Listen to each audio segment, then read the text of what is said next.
আওয়ামী লীগ সরকারের লালিত কিছু আওয়ামী লীগের পৃষ্ঠপোষক এখনো চেয়ারে বসে আছে। সিআইডিতে গত রোববারে সিআইডি চিফ সাহেব জয়েন করছেন। আজকে ওনার সাথে আমরা আমাদের এখানে অনেকগুলো মামলা আছে। এই মামলাগুলোতে দীর্ঘ 10 মাস 11 মাস হয়েছে বা 1 বছর হয়ে গেছে। এই সিআইডিতে যারা দায়িত্বে আছে তারা কোনো আসামিকে গ্রেপ্তার করে না, অথচ এইসব মামলা থানার মামলা তারা দিব্যি মনে ঘুরে বেড়াচ্ছে। এবং সিআইডিতে কিছু আওয়ামী লীগ সরকারের লালিত কিছু আওয়ামী লীগের পৃষ্ঠপোষক এখনও চেয়ারে বসে আছে। তাদের কারণে আসলে আমরা এই বিচারগুলো পাচ্ছি না। তাই আজকে আমরা মাননীয় প্রধানমন্ত্রী এই বিষয়ে আপনাকে দায়িত্ব নিতে হবে। আসলে আমরা কারোর উপর বিশ্বাস করতে পারছি না। এখানে আমরা যদি বিচার পাইতে হয়, বাংলাদেশের যতগুলো প্রশাসন আছে সমস্ত প্রশাসনকে আপনাকে ঢেলে সাজাতে হবে। যদি প্রশাসনকে ঢেলে সাজানো না হয় তাহলে এটার বিচার কখনো হবে না, বিচার পাবো না। আমরা চাই আমরা ন্যায় বিচার প্রতিষ্ঠিত হোক এবং আমরা এর বিচার চাই। এবং আমরা যারা আমাদের নিখোঁজ আছে, আমরা যে পরিবারগুলো নিখোঁজ আছে তারা এখনও তাদেরকে পাওয়া যায় নাই। এই জন্য আজকে সিআইডিতে অনেক মামলা আছে। আমরা সিআইডি অফিসে আজকে আসার উদ্দেশ্য হলো এটাই। এখানে অনেক কিছু প্রশাসনের লোক আছে যারা কোনো কাজ করে না এবং আমাদেরকে বিভিন্ন ধরনের হয়রানি করতেছে, যাতে আমরা এই বিচার থেকে আমরা যেন সরে যাই। শেখ হাসিনার ব্যক্তিগত চিকিৎসক সিটি হসপিটালের এমডি ডাক্তার শহীদুল বারী একজন মাফিয়া এবং মেজর সাজ্জাদ বেনজিরের বন্ধু, এবং তারাও এখনও দিব্যি মনে ঘুরে বেড়াচ্ছে। তাদের কিন্তু কোনো আইনের আওতায় আনা হচ্ছে না, তাদের কোনো গ্রেপ্তার করা হচ্ছে না।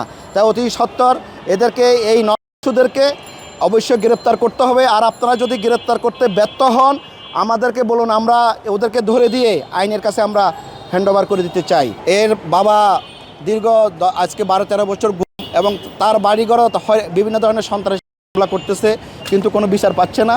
এর বাবা সে তাকেও কিন্তু পাওয়া যাচ্ছে না। এবং এই জিল্লু যশোরের সে একটা ছাত্রদলের সাবেক সভাপতি ছিল, সেও 1 বছর 3 মাস ছিল। এই যে আমাদের আরেক ভাই সহযোগিতা সুজন ভাই, উনি 5 বছর 3 মাস ছিল। তো আমরা যারা থেকে ফেরত এসেছি, আমরা যারা এখনও ফেরত আসে নাই, আমরা চাই যে এটা ন্যায় বিচার প্রতিষ্ঠিত। আমার ব্যবসায়িক এবং রাজনৈতিক কারণে আমাকে গুম করা হয়েছিল। তার ভিতরে ওই যে সিটি হসপিটালের এমডি ডাক্তার শহীদুল বারী শেখ হাসিনার ব্যক্তিগত চিকিৎসক এবং মেজর সাজ্জাদ এর মাস্টার মাইন্ড ছিল।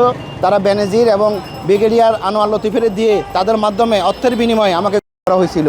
সেখান থেকে অনেক অর্থের বিনিময়ে আমরা জীবন ভিক্ষা পেয়েছি। আমরা আজকে সিআইডি চিফ সাহেবের সাথে পূর্ব নির্ধারিত কর্মসূচি অনুযায়ী আমরা তাদের সাথে আমাদের একটা মিটিং ছিল এবং উনি আমাদেরকে আশ্বস্ত করছেন উনি দ্রুত যারা এই যে মামলাভুক্ত আসামি যারা এখনও ঘোরাফেরা করতেছে তাদেরকে অবশ্যই দ্রুত গ্রেপ্তার করবেন। উনি আমাদেরকে এই ধরনের আশ্বাস করছেন।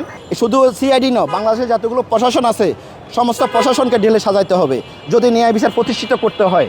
এটা আমাদের মাননীয় প্রধানমন্ত্রীর কাছে আমাদের এটাই বিশেষ অনুরোধ, আর কিছু না। এই প্রশাসন আওয়ামী লীগ সরকারের প্রশাসন, এই প্রশাসন এখনও পরিবর্তন হয় নাই। আপনি শুধু একজন প্রধানকে পরিবর্তন করলেন, কিন্তু যে প্রধানকে পরিবর্তন করেন নিচের থেকে যে স্টেপ শুরু, এখানে ধরেন সিআইডিতে ধরেন 7 থেকে 8 হাজার লোক জড়িত আছে। মাত্র চিফ যদি শুধু পরিবর্তন করা হয়, অন্যরা যদি দায়িত্ব না পালন করে সেখানে করার কিছু থাকে না।